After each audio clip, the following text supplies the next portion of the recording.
Inimeses peab kõik ilus olema, öeldakse ühes Eesti filmiklassika teoses. Kui me viime selle mõtte natukene teisele lainele, siis sellises koledas ja mustas asjas nagu prügimajandus võiks ka kõik ilus olla.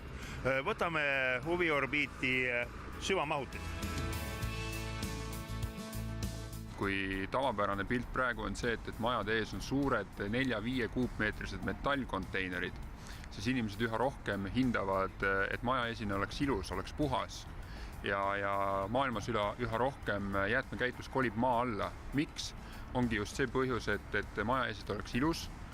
Süvamahuti aitab säästa ruumi parkimise jaoks. Süvamahuti, kuna jäätmed on maal, siis jäätmed on jahedas, need ei lõhna eriti palju.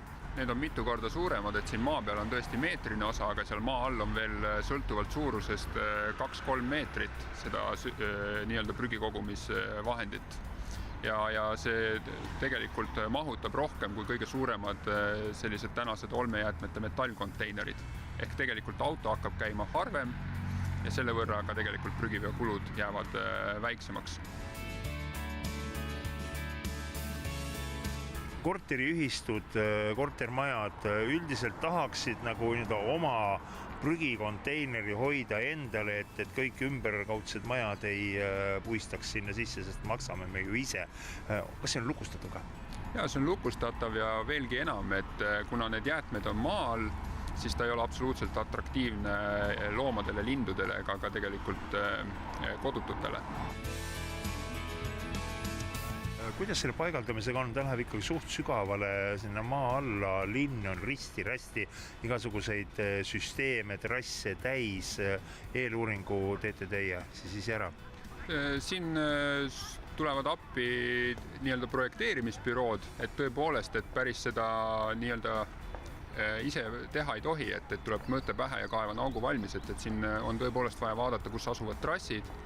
Kui on tegu korteriühistu enda maaga, siis see on üsna lihtne protsess ja selle kooskõlastamine linnaga. Et kui see on linnamaa, et siis on natukene neid dokumentatsioone rohkem, mis tuleb korda ajada. Müügitiimiga saab ühendust võtta ja info nendest süvamahutitest on koduleheküljel olemas. Seal on ka sellised inspiratsioonigaleriid, et inimesed saaksid üldse vaadata, et milliseid võimalusi, milliseid viimistluslahendusi, milliseid suuruste võimalusi on üldse olemas. Ja lõpetaksin teema viimase kuuldud mõtte rõhutamisega. Nimelt, et on saada neid süvamahuteid ka erineva viimistluslahendusega.